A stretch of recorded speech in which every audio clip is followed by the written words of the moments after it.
안녕하십니까. 일산 아파트 거래 1등 한성부동산입니다. 오늘은 세계에서 그 넷플릭스 1등하고 있는 오징어 게임에 대해서 한번 말씀드리려고 합니다. 오징어 게임과 아파트 투자와 무슨 상관이 있느냐? 저는 그 공통점을 말씀드리고자 하는 건데 잘 유념했다가 여러분도 지금 21년 하반기 이제 시장이 특히 4분기에 어떻게 흘러갈 것인가를 염두에 두고 투자하시면 좋을 것 같습니다. 자, 그러면 넷플릭스에서 인도를 제외하고, 인도는 2위라고 하던데 인도를 제외하고 거의 전 세계에서 1위를 찍고 있는 오징어 게임과 아파트 투자와의 공통점이 뭐냐? 그거는 최종 1등만 한 명만 살아남는다는 겁니다. 아, 그 넷플릭스에서 지금 유행하고 있는 오징어 게임 같은 경우에는 정말 생존 문제가 걸려 있기 때문에 뭐 손에 땀을 쥐고 이제 저도 시청한 기억이 있는데 실제 아파트 투자에서는 뭐 그렇게까지는 하지 않습니다. 다만 제가 오늘 꼭 말씀드리고자 하는 것은 아파트 투자에도 1등만 살아남는다는 겁니다. 최근에 어떤 일이 있었냐면 부부인데 이제 32평 아파트 투자하기 위해서 오셨던 분입니다. 그런데 이제 부인분만 시간이 돼서 오셨다가 이제 보고 마음에 들어서 이제 남편분하고 이제 상의를 한 뒤에 내일 와서 보고 최종 결정을 하겠다라고 이제 말씀하시고 이제 돌아가셨습니다. 그런데 그날 저녁에 어떤 일이 있었냐면 지방에서 그냥 네이버에 떠 있는 그 물건 내용을 보고 그냥 100만 원을 송금을 한 거예요. 그러니까 아파트를 보지도 않고. 그러니까 그 사람 입장에서는 저는 동의하는 게 아파트가 뭐 바퀴가 달려서 어디 가는 것도 아니잖아요. 그죠? 그러니까 층, 동, 향 뭐 이런 것들을 보고 나서 이제 결정을 한 거죠. 나중에 이제 전세를 주게 되면 뭐 내부 수리를 해서 전세를 놓겠다라는 이제 마인드를 갖고 있었고 투자자들이 대부분 그런 생각으로 투자를 하는 것 같습니다. 그러면 제가 오징어 게임에서도 최종적으로 마지막 처음에 뭐 딱지치기에서부터 쭉 시작해서 이제 오징어 게임까지 가는데 오징어 게임에서 최종 승자 한 명만 살아남게 되잖아요. 그래서 456억인가 뭐 쟁취하게 되는데 그건 뭐 드라마니까 이제 가능한 얘기이고 실제 현실에서는 아파트를 그 100만 원 투자한 지방에서 아파트 물건을 보지도 않고 투자한 그 사람이 이제 승자가 된 거죠. 실제 그 사람이 지금 뭐 그때 투자 선에서 4억 5천 선이었으니까 여기 5단지 32평이 4억 5천이었는데 지금 7억 5천 가까이 되잖아요. 그죠?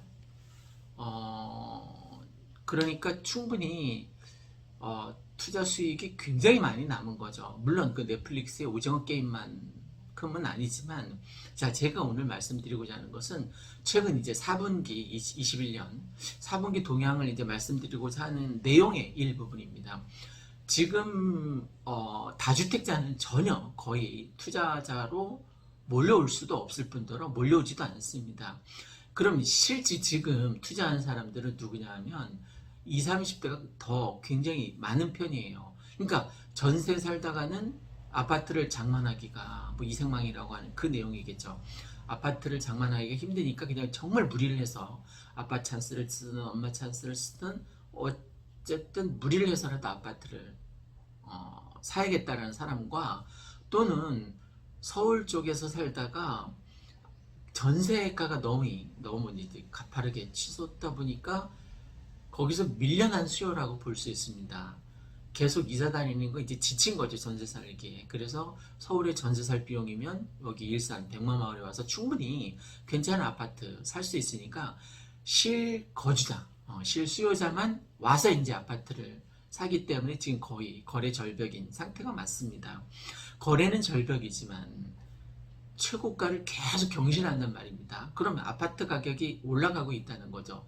지금 2021년도 하반기에 큰 문제는 뭐냐면 보통 시장이 전세가가 올라가거나 매매가가 올라가거나 뭐 전세가가 떨어지거나 매매가가 떨어지거나 둘 중에 하나만 움직이는데 지금 시장은 뭐 너무 왜곡되어 있는 상태라서 전세가도 오르고 매매가도 오르는 아주 이상한 상태 시장이 형성되어 있습니다. 그러니까 지금 가파르게 작년보다도 더 가파르게 치고 올라가는 지금 이 일산 백마 마을뿐만이 아닙니다. 이건 뭐 전 세계적인 추세인데 다행히 이 한국 같은 경우에는 주거 비용이 그나마 다른 나라에 비해서 뭐 OECD 보니까 거의 최하위던데 그거는 왜 그런 현상이 있냐면 전세 제도가 있기 때문입니다. 외국에서는 전세 제도가 없기 때문에 우리는 그나마 주거 비용이 전세 제도 때문에 굉장히 적은 거에 해당돼요. 뭐 월세 내는 외국 그 어느 심한 나라 같은 경우에는 주세를 내더라고요. 매주 주급을 받아서 매주 내는 거예요. 우리가 월세를 내듯이 그 얼마나 매주 신경 그 스트레스 받지 않겠습니까, 그죠? 그러니까 지금 투자자들은 거의 무주택자들이고 월세 살던 사람들입니다. 뭐 정부에서 얘기하는 것처럼 다주택자들이 막 몰려다니면서 투자하는 거 전혀 아닙니다. 투자할 수도 없을 뿐더러 저도 투자하고 싶은 물건이 정말 많거든요. 최근에 그 3단지 같은 경우에 31평이 7억 2천짜리가 이번 주에도 있더라고요. 그 이번 주 뭐 나가겠죠, 그죠? 곧 7억 2천이면 거의 뭐 급매물이라고 봐도 저는 뭐 타당하다라고 보여집니다. 네이버에도 올라와 있던데 그건 뭐 주인이 그만큼 뭐 사정이 급하겠죠, 그죠? 그래서 7억 2천까지 내놓은 것 같은데 1층도 아니던데 7억 2천까지 떨어진 물건이 있더라고요. 어쨌든 그런 물건을 지금 무주택자들이 무리를 해서라도 투자한단 말입니다. 지금 전세 이제 대출 안 해주겠다라고 이제 뭐 그런 방향으로 가겠다라고 하니까 그럼 전세를 받으면 어떤 일이 일어나냐면 월세하고 매매밖에 안 남는 거예요, 그죠? 그럼 월세하고 매매 중에 어느 쪽 시장이 움직일까요? 매매 쪽 시장이 움직일 가능성이 훨씬 많단 말입니다. 그 이사철하고 겹쳐서 이제 겨울방학 수요가 또 있거든요. 막 다음 학기를 대비해서 이사를 해야 되니까 여긴 또 사교육 학군이 뭐 공교육 학군이 정말 좋은 도시이다 보니까 이 일산 백마마을 같은 경우는 몰려들 가능성이 없지 않아 또 있고 뭐 이런 얘기가 있어요. 이건 뭐 찌라시에 불과하지만 양도세를 완화해 주겠다는 거. 이건 뭐 예측이니까 틀릴 수도 있습니다. 대선 전에 만약 양도세를 완화해 주면 그것만큼 무주택자들이 아파트를 살 수 있는 기회가 저리 찰 수도 없겠죠. 그죠? 만약에 양도세를 어느 정도 완화해 준다면 뭐 20, 30% 완화해 준다고 해도 매물이 막 이제 나올 거란 말입니다. 그건 절호의 찬스죠. 왜? 아파트 가격이 더 이상 올라가지 않고 정체될 가능성이 이제 막 쏟아지게 되면 아파트 가격이 정체되거나 약간 주춤할 가능성이 있기 때문에 아파트 가격이 떨어지면 사겠다는 많은 사람들이 있잖아요, 그죠? 근데 아파트 가격이 올라갈 때 대부분 뭐 8, 90%는 올라갈 때 사니까 떨어질 때 사는 사람은 정말 간큰 사람이죠, 그죠? 그렇게 해서라도 저는 아파트를 장만했으면 좋겠습니다. 그게 오징어 게임과 지금 계속 빗대어서 말씀을 드리는데 오징어 게임에서 나중에 이제 뭐 최종적으로 한 명만 살아남듯이 아파트 투자 물건을 잡는 것도 최종적으로 그냥 100만 원 그냥 선 계약금을 쏜 사람만이 살아남는 거예요, 그죠? 아무리 몇 번을 와서 이거 뭐 외부 샤시를 했니 안 했니 이런 걸 따질 게 아니라 그냥 계약금 선 계약금 100만 원을 쏜 사람이 그 아파트 이제 주인이 되는 거예요, 그죠? 그 제가 사례로 들었던 그 4억 5천에 그냥 100만 원 쏜 사람이 지금 7억 5천 이게 오래된 게 아니에요. 1년도 안 됐습니다. 지금 우리가 이 한성부동산이 뭐 지금 이 백마마을, 강촌마을, 백송마을에서 계속 1위를 찍고 있는데 그 요인 중에 하나가 2년 전에 딱 2년 전에 이맘때쯤에 막 그 거래 투자자들이 막 몰려오기 시작했거든요. 그때는 투자자들이 살 수 있었습니다. 그 요인 중에 하나가 이 유튜브 보고 막 지방에서도 막 해외에서도 전화를 해서 정말 눈코 뜰 새 없이 굉장히 바빴던 2년 전에 딱 이맘때쯤입니다. 그러면 이제 2년이 지나면 그때 21년도 하반기 이렇게 아파트 가격이 변할 것이다라는 추세로 뭐 얘기를 했었는데 그때 아파트를 샀더라면 하는 사람이 이제 생기겠죠. 2년 뒤에요. 제가 2년 전에 투자한 사람들이 지금 어쨌든 부자가 됐단 말입니다.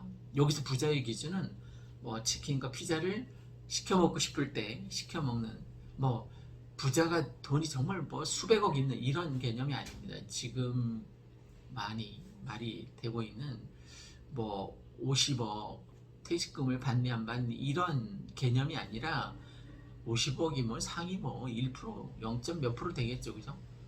그러니까 그 사람 퇴직금으로 한 번에 받았으니까 그건 뭐 남의 나라 얘기고 상위 1%에 해당되는 사람들 얘기고, 제가 말씀드리는 것은 우리 가족 중에 누군가가 피자를 먹고 싶을 때, 치킨을 먹고 싶을 때 시켜 먹을 수 있을 정도의 경제적 여유만 있으면 된다는 거예요. 그런데 그게 또 쉽지 않단 말입니다. 그래서 제가 오징어 게임에서 그 주인공이 정말 나락에 빠져서 전전하잖아요. 특히 제가 정말 강조하고 싶은 건 그 주인공이 경마를 해서 땄단 말이에요. 그 복승식인가? 뭐 두 마리의 말을 1등에 상관없이 이제 맞추면 그 사람이 400만 원인가 뭐 땄던 것 같아요. 그렇게 한번 따잖아요. 그러면 그 수렁에서 빠져나올 수 없거든요. 국가에서 하는 거니까 합법적으로 노름, 합법적인 노름이에요. 그건 정말 정부에서는 이거 지금 하는지 모르겠는데, 지금 코로나 시대인데도 불구하고 하는지 모르겠고, 하면 안 되는데, 정부에서 합법적으로 그 노름 중독이라는 건 정말 헤어나올 수 없는 거잖아요, 그죠? 그 몰핀하고 비슷한 거죠. 마약하고 마약 중독하고 그건 한번 빠지면 헤어나올 수가 없습니다.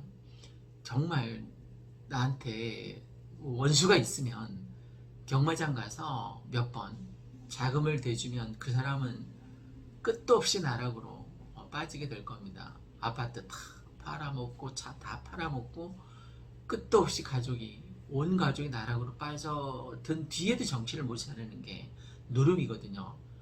거기에서도 게임 중에 뭐 구슬치기도 나오잖아요. 그죠? 그것도 노름이 일종이라고 볼 수 있는데, 어렸을 때 구슬을 많이 땄던 기억이 있는데, 뭐 홀짝을 한다던가 하여간 구슬치기에 여러 가지 게임의 방법이 있는데, 거기에 나오는 뭐 무궁화꽃이 피었습니다.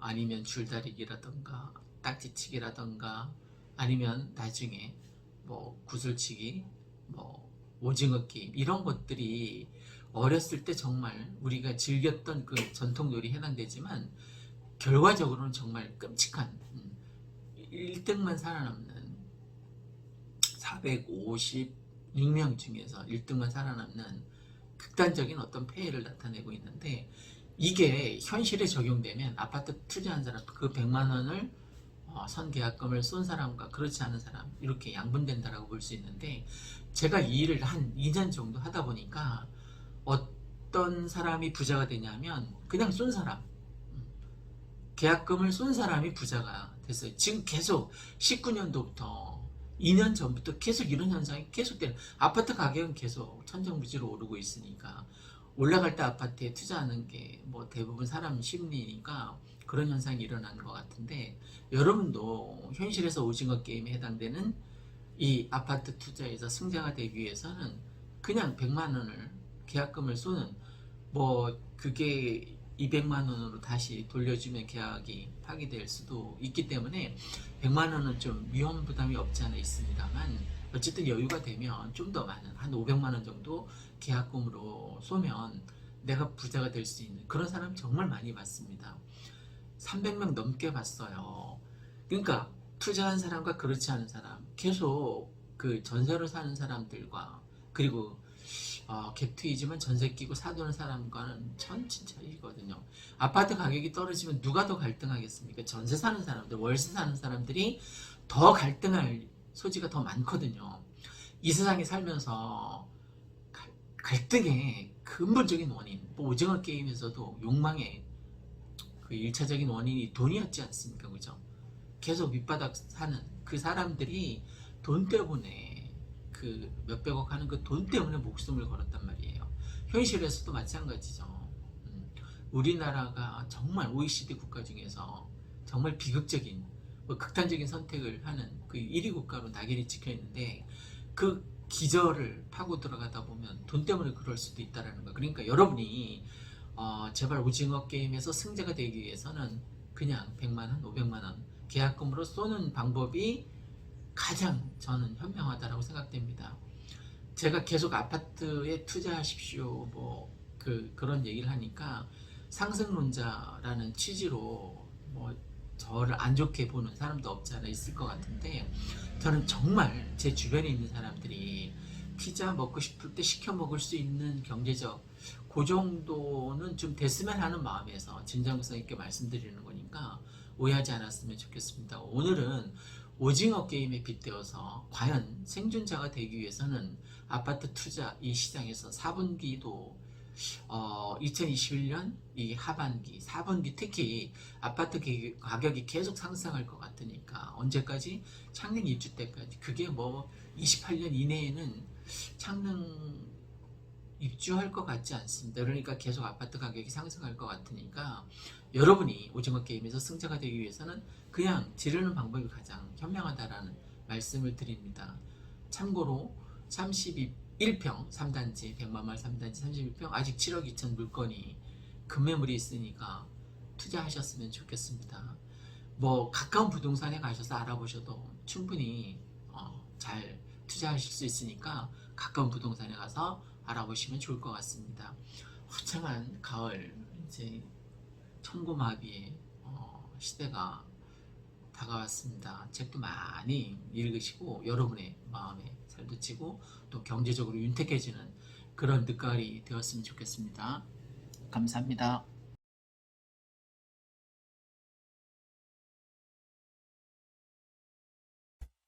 안녕하세요. 한성부동산 전현재입니다. 이 화면이 2020년 6월 달에 일산 이제 시작이다라고 이제 올린 건데, 사실 일산 시작은 2020년 6월이 아니라 2019년 10월 말이었어요. 근데 이제 제가 올해 유튜브를 2편 올려드렸더라고요. 죄송해요. 시장이 원체 관망장이기도 했고, 그렇기도 한데, 지금 이제 추석이 지나면 어떨 것 같냐고 문의를 너무 많이 하셔서 그냥 제가 알겠어요. 사실 저 잘 몰라요. 잘 모르겠는데 근데 그럼에도 불구하고 많이 이제 신뢰해 주시고 물어보시니까 전화로 제가 답변 드리다가 그냥 한번 올려드리는 것도 나쁘지 않겠다 싶어갖고 올려드리는 거예요. 그래서 반갑습니다. 이제 최근에 안타까운 거는 이제 전세자금 대출을 비롯해서 대출을 규제하고 대출 금리를 올리고 대출을 이제 총량제로 규제를 하다 보니까 이것 때문에 안타까운 일들이 벌어져서 그런 얘기 들으면 참 저도 속이 상해요. 대출 모르겠어요. 대출 총량제라는 것들이 대출을 얼만큼 금액을 정해놓고 늘 예년에도 연말이 되면 한도가 다 이제 소진이 돼서 잠깐 또 멈췄다가 다시 진행이 되고 이런 것들도 있긴 했었는데, 지금은 전세금이 2배가 되지 않았나요? 매매가만 그런 게 아니라. 그러니까 지금 우리가 건수로는 금액으로는 다 이미 찾겠지만 건수로는 해당되지 않는 것도 너무 많을 것 같고, 계약갱신 요구권 때문에 전세 그냥 계속 5%로 갱신하신 분들도 사실 많잖아요. 이 상황이 내년 이제 8월부터 다시 플러스 2를 갱신권을 쓰신 분한테 전세금 2배로 이제 그 돈을 마련하려면 어떻게 해야 될지 참 걱정이 됩니다. 제가 올렸던 유튜브 채널 전부 30편인데요. 보니까 2019년 10월 말에 조정 해제가 언제 될 것인지 시작으로 해서 일산 투자 어디에 해야 될까 2019년 11월 초에 말씀드렸고, 학원과 비교해드린 것도 2019년 12월에 있네요. 그리고 이제 팬데믹이 시작되면서 우려했던 거, 그다음에 2020년 6월에 일산 매매 동향 올리면서 부동산 이제 시작이다 이렇게 일산 시작이다 이렇게 올렸던 거 있고, 김포 파주 규제했었던 것도 있고 그러네요. 오늘은 다시 전반적으로 제가 일산의 큰 지도를 펼쳐놨어요. 큰 지도를 펼치고 지나간 것도 있을 수 있고 앞으로도 일 수 있는데 그냥 짧은 요약을 한번 다시 보내드리고 싶어서 지도를 펼쳤고요. 여기 보시면 지금 이게 경의중앙선이에요. 우리가 지금 투자의 숏텀으로 보시면 짧은 투자인 경우에 뭐 내가 2년으로 할지 뭐 4년으로 할지 투자를 10년으로 하실지에 따라서 다르죠. 그런데 여기 지금 경의중앙선 라인이 이렇게 능곡을 지나서 이제 건너서 김포공항으로 가죠. 여기가 그 서해선이 들어오는 경의중앙선이죠. 그럼 얘가 지금 국토보고 시절에 보면 2023년 1월까지라고 했으니까 가장 쇼텀으로 투자하시는 분들이 지금 경의중앙선 라인을 보시는 거예요. 경의중앙선 라인에 일산 일기 신도시 계획으로 들어온 분당, 평촌, 일산 이때 들어온 일기 신도시가 여기란 말이죠. 그러면 이 기준으로 그 일기 신도시 기준으로 경의중앙선을 보면 백마역하고 일산역 앞에 붙어 있는 백마마을과 후곡마을을 집중해서 투자하신 게 쇼텀 투자예요. 그러면 그 다음에 더 얼마큼일지 모르겠지만 다음에 좋은 이슈로는 또 뭐가 있을까요? 그때는 GTX가 있죠. GTX가 연신내 쪽으로 해서 대곡을 거쳐서 킨텍스로 해서 운정으로 가는 거죠. 그러면 서해선에서 개통돼서 우리가 김포공항을 가서 서해선에 그 김포공항이 연결되는 노선은 우리가 여기서 바로 김포공항을 가서 김포공항에서 5호선, 9호선 직행을 환승하면 여의도가 20분, 마곡이 10분대, 그러니까 20분 잡으시면 되겠죠. 그리고 여의도가 30분대, 40분 이내라고 보시면 되겠죠. 그러니까 굉장히 좋은 노선인 거예요. 지하철 노선으로 들어오는 거니까, 우리가 여태까지 일산에 있었던 이 3호선, 3호선 노선이 사실은 굉장히 연신내를 돌아 가서, 강남으로 가니까 그걸 타고 일산 사람들이 이용하지 않거든요. 그래서 김포공항에서 5호선이 들어오는 걸로 마곡이나 여의도나 이런 금융 허브나 뭐 이런 IT가 또 왕성해지는 그 마곡이나 서울역 쪽으로 가는 노선이면 굉장히 좋은 노선이에요. 그 쇼텀. 그 다음에 GTX는 2023년 12월이라고 했지만 2023년 12월이기는 조금 어렵지 않을까? 그래서 여기 최근에 발표된 테크노밸리 올해 착공한다는 이야기에 보면 2026년까지 계획이 잡혀 있잖아요.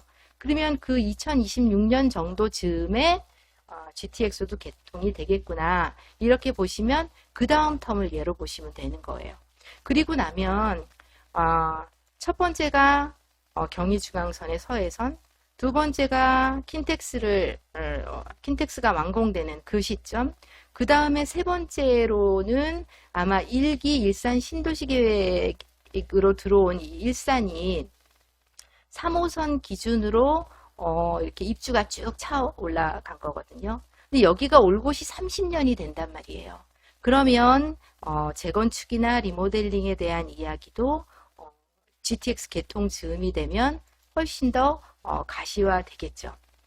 그러면 그때가 GTX 즈음까지 내가 투자를 해야 할지, 리모델링이나 재건축까지 좀 더 롱텀으로 가야 할지, 지금보다 더 디테일한 자료가 그때 나오겠죠. 그렇게 보시면 될 것 같고요.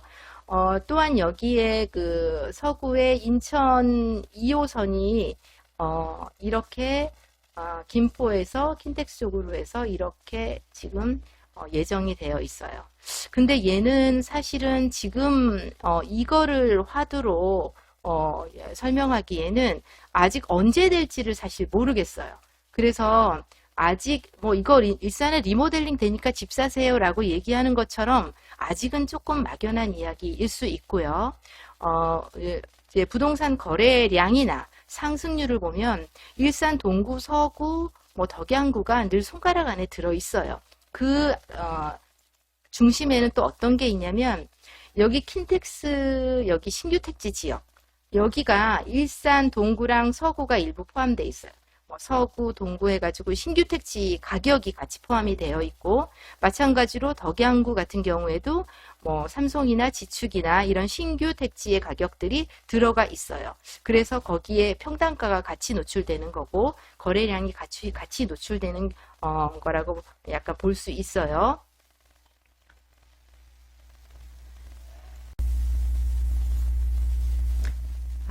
일산은 그리고 학원가가 학원가는 사실 금방 만들어지는 건 사실 아니에요. 그렇죠? 오랜 기간이 필요한 건데 여기에 그 일산은 사실 이 본 일산 안에는 가운데 그 정발산을 기준으로 여기 동구와 서구가 있어요. 그런데 동구의 학원가는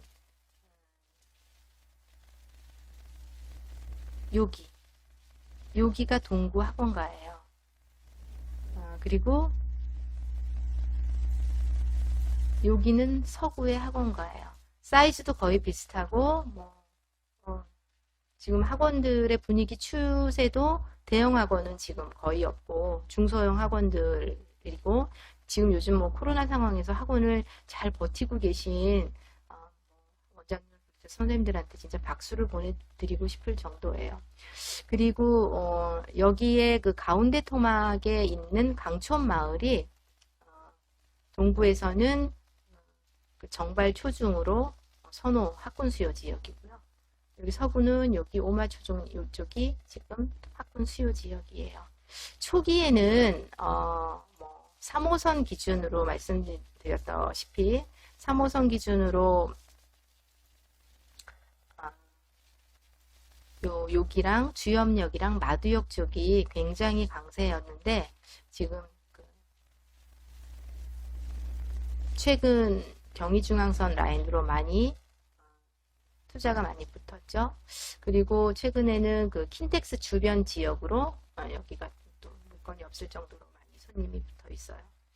그리고 현재는 물건들이 전체적으로 물건이 뭐 전혀 없다라고는 할 수 없지만 물건의 그 뭐 우리가 동향층, 라인 안에 인테리어 이런 것들을 다 감안해서 집을 찾기에는 조금 쉽지 않아요. 물건이 그렇게 많다라고 볼 수는 없어요.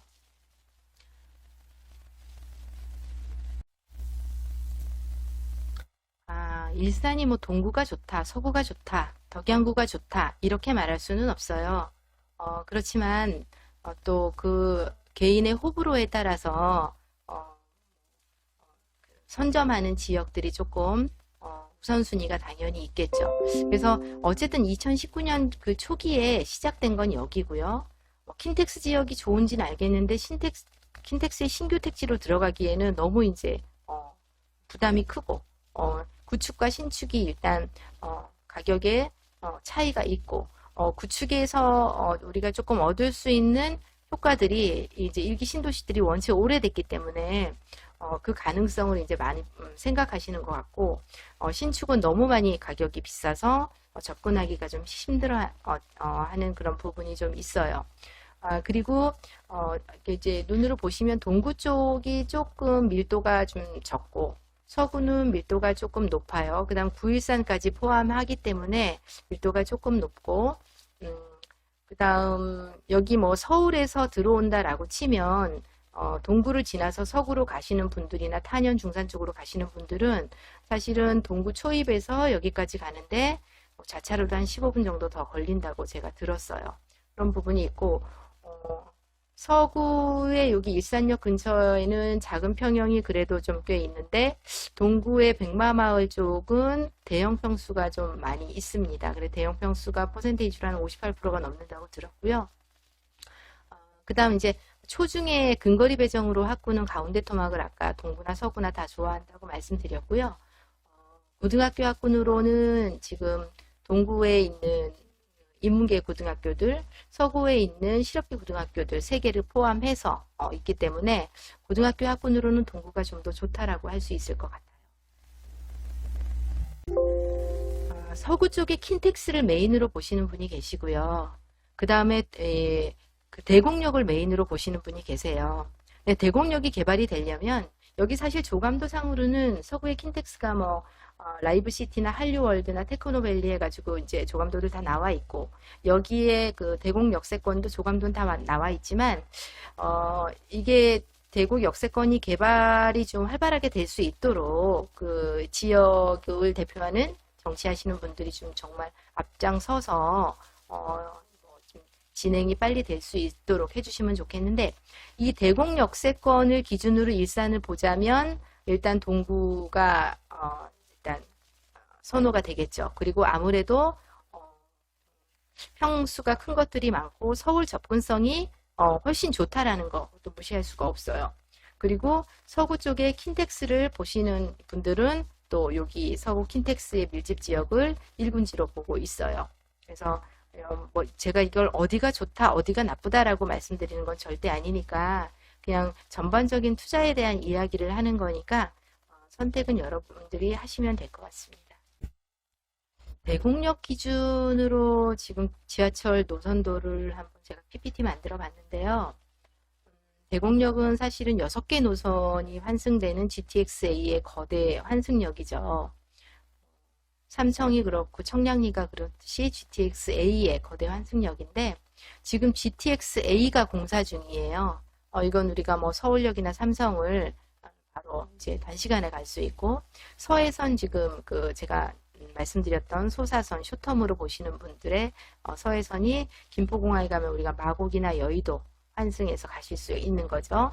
기존에 있었던 3호선, 경의중앙선. 경의중앙선은 사실 노선 굉장히 좋아요. 서울역이나 DMC로 가시는 분들은 자차로 가는 거의 노선하고 똑같은 거거든요. 그리고 출퇴근 시간엔 지금 급행도 많이 있어서 경의중앙선 노선이 참 좋은 노선 같아요. 그리고 이제 교외선을 비롯해서 고양선, 이게 지금 새로 발표돼서 예정되어 있습니다. 일산에 관한 전반적인 브리핑 간단히 해드렸고요. 말씀드린 것처럼 경의중앙선 라인으로 짧은 투자인지 그 다음 GTX 개통까지 보는 그 다음 투자 시점을 잡아야 할지 그 다음 신도시 계획으로 리모델링이나 재건축에 대한 이야기들이 좀 나온 다음에 매도 타이밍을 잡아야 할지 그리고 3기 뭐 시장은 수요와 공급에 의해서 당연히 결정이 될 수밖에 없겠죠. 뭐 그게 세금으로도 부동산이 잡히는 게 안 되고 금리나 이런 다른 여러 가지를 써도 지금 시장을 잡지 못하는 걸 보면 3기 신도시 입주 때가 되면 부동산은 분명히 안정화될 수밖에 없는 거죠. 집들이 많아지니까. 그런데 3기 신도시에 이제 입주가 과연 원활하게 진행이 돼서 언제 될지 모르겠으나 아직 토지 보상도 이루어지지 않은 게 대부분이고 사전 청약을 해서 몇 년을 기다려야 될지도 모르겠고 뭐 이런 점을 감안하면 여러분 판단에 좀 도움이 되실 것 같고요. 유튜브 저도 하지만 상승론자 유튜브만 너무 보셨다가 영끌에서 당장 어떻게 해야 될 것 같이 그런 불안감이 생길 수도 있고 하락론자 유튜브를 열심히 보시다가 집을 팔아서 속상해서 마음에 병이 생기신 분도 계시겠지만 각자가 공부하셔야죠. 왜냐하면 그래야 내가 무게중심이 어디에 실리더라도 조금 후회가 덜 하실 것 같고요. 일산만 놓고 보자면 어쨌거나 아직 서해선이 공사가 많이 진척됐는데도 불구하고 개통이 아직 안 된 거고 GTX-A도 아직 개통이 안 된 거고 30년 연한을 넘어가면서 그런 것들이 좀 해결이 되면 다만 서해선 같은 경우엔 교통이 해결되는 거고요. GTX-A가 개통이 되는 시점이 되면 교통 플러스 일자리까지 우리가 해결이 되는 거니까 그런 좋은 호재들이 아직 뚜껑이 열리지 않았다. 그래서 일산은 지금 여전히 매력적인 투자처다라고 저는 생각합니다. 여러분 모두 성공 투자 되시기 바랍니다.